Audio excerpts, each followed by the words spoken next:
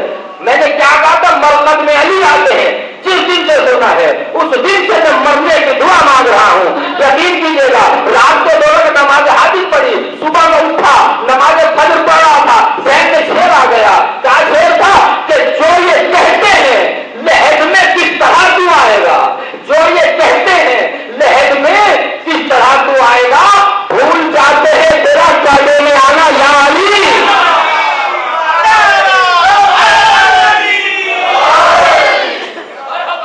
کہتے ہیں لحد میں کس طرح تو آئے گا، بھول جاتے ہیں تیرا کعبے میں آنا یا علی۔ یہی وجہ ہے، وہ جو کلپ مجھے آج ایک دوست نے بھیجا ہے، میں بھولتا نہیں ہوں، اگر ادھر ادھر بھٹک دو تو مولا پھر اٹھا کے مسلم میں لے آتے۔ کلپ یہ آیا ہے کہ ہمارے عالم اسلام کے بہت بڑے مفکر جو سیاست میں آگے بیچارے گندے بھی ہو گئے مگر ہیں بہت بڑے عالم دین، مولانا ڈاکٹر طاہر القادری، ان کا کلپ مجھے کسی نے بھیجا ہے کہ انہوں نے کہا کہ یہ سوچنے والی بات ہے کہ علی کو کعبے میں کیوں پیدا کیا گیا۔ آج کے دن کی مناسبت سے ایک نقطہ ہونا ضروری ہے نا، یہ علی کو کعبے میں کیوں پیدا کیا گیا؟ تو وہ تو 4 مصرے تو میں اکثر پڑھتا ہوں کہ اس واسطے علی کو اتارا ہے اپنے گھر، کوئی علی کے بعد میں کوئی علی کے باپ اف تک نہ کر سکے، اس واسطے علی کو ایک شعرا بیٹھے، میری زبان میں نقطہ آ رہی ہے، میں پھر دوہراؤں کہ اس واسطے علی کو اتارا ہے اپنے گھر، کوئی علی کے باپ میں اف تک نہ کر سکے، باقی نشان رکھا ہے کعبے میں اس لیے دیوار چھپ رہے کہ کوئی شک نہ کر سکے۔ ڈاکٹر صاحب کہہ رہے ہیں کہ یہ جو کہا جاتا ہے کہ علی کو اپنے گھر میں کیوں پیدا کیا، وجہ یہ تھی کہ یکم ذوالحجہ کو مریم بحرین کی تفصیل کا آغاز ہونے والا تھا، اپنے سیدہ علیہ مرتضیٰ ہونے والا تھا، تو اللہ نے سوچا کہ اگر بیٹی میرے رسول کی ہو تو بیٹا میرے گھر میں پیدا ہونا چاہیے۔ لوگ لڑکے کی بات کرتے ہیں، مجھے تو دلہن اگر رسول کے گھر کی ہو تو دولہا اللہ کے گھر میں ہونا چاہیے پہلا۔ علی آ گئے، دنیا کو نجات مل گئی۔ میرے دوستو یقین جانیے گا، ہمیں موت کچھ نہیں ہے۔ ہندوستان کے ایک نوحہ خان تھے، وہ ایک نوحہ پڑھا کرتے تھے۔ نوحہ یہ تھا شمیم بھائی کہ خون برسا مگر افسوس نہ برسا پانی، خون برسا مگر افسوس نہ برسا پانی، مانگتا رہ گئے احمد کا نواسا پانی۔ نوحہ خانوں، یہ شعر یہ نوحہ اکثر پڑھتا وہ نوجوان، تو ایک جگہ اس نے نوحہ پڑھا، بڑا گریہ ہوا۔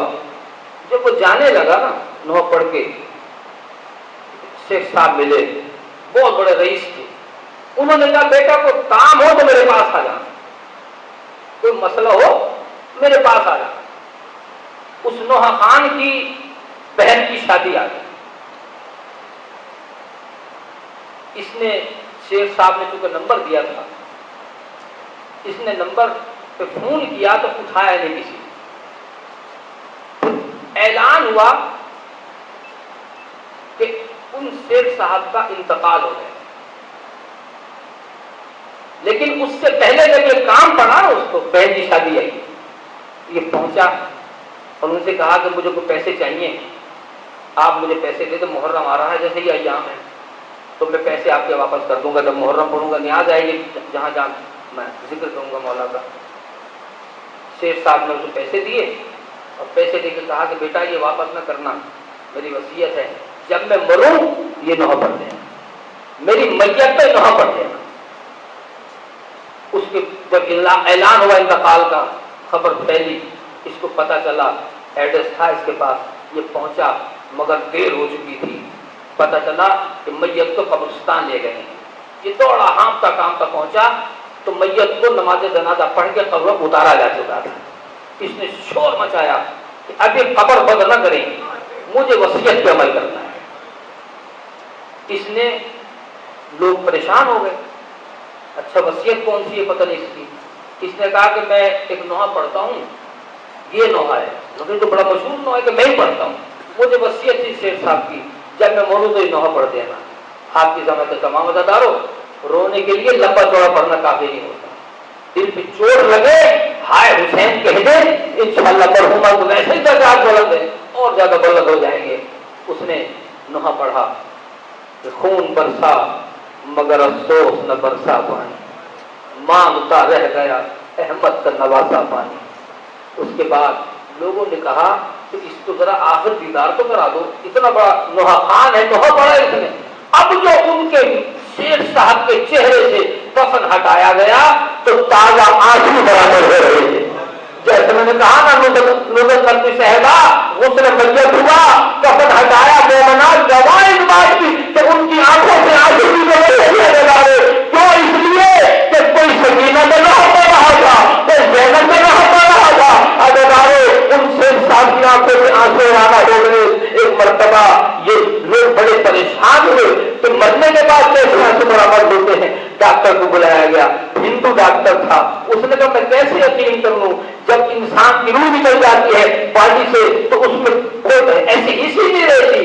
لوگوں نے کہا نہیں ہے ایسی بات. تو ہوا کیا ہے؟ اس نے پوچھا تم نے کیا کیا تھا؟ انہوں نے اس نے ایک چیز پڑھی تھی, کہا دوبارہ پڑھو. اب بچے نے نوحہ دوبارہ پڑھا, جیسے ہی نوحہ سر اٹھائی دوبارہ پڑھا گیا, تازہ آنسو نکلنے شروع ہو گئے. پھر اس نے کہا دوبارہ پڑھو. تھوڑی دیر کے بعد جب تیسری مرتبہ پڑھا گیا تو اس شیخ صاحب کی آنکھوں سے آنسو بہ رہے تھے. ڈاکٹر کہنے لگا کہ میں میڈیکل سائنس میں بہت پڑھا, کسی سے پوچھ لے, میڈیکل سائنس ماننے کو تیار ہی ہے کہ جب روح نکل جائے تو انسان کے جسم سے کوئی حرکت ہو, کوئی ہو. میرے مولا کا کتنا بڑا عزادار ہے عزادارو. اس نے ڈاکٹر نے کہا 3 مرتبہ چیز پڑھی نہیں ہے.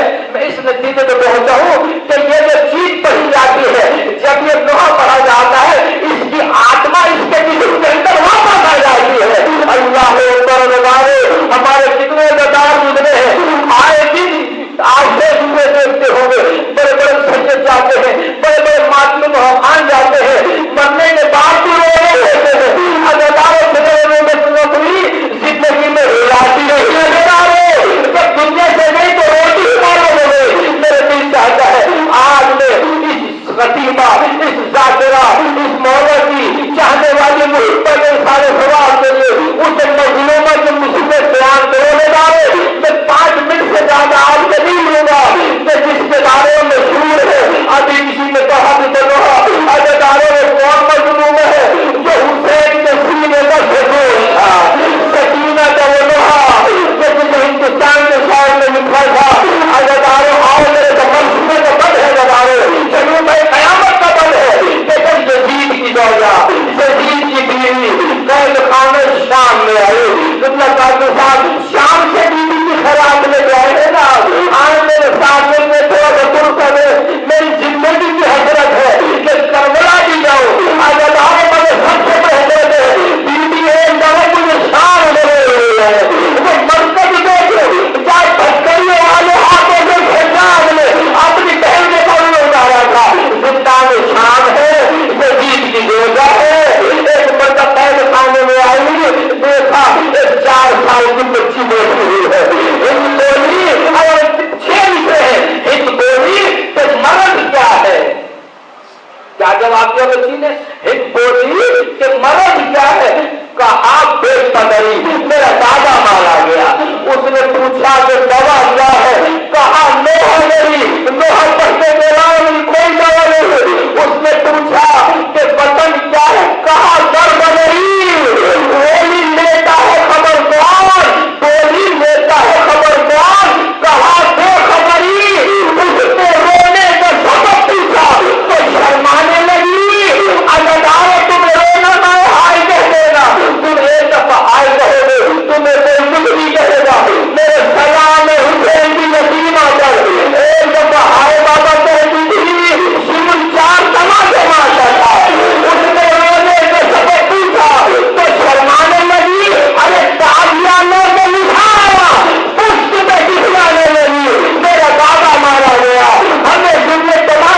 ماتم مظلوم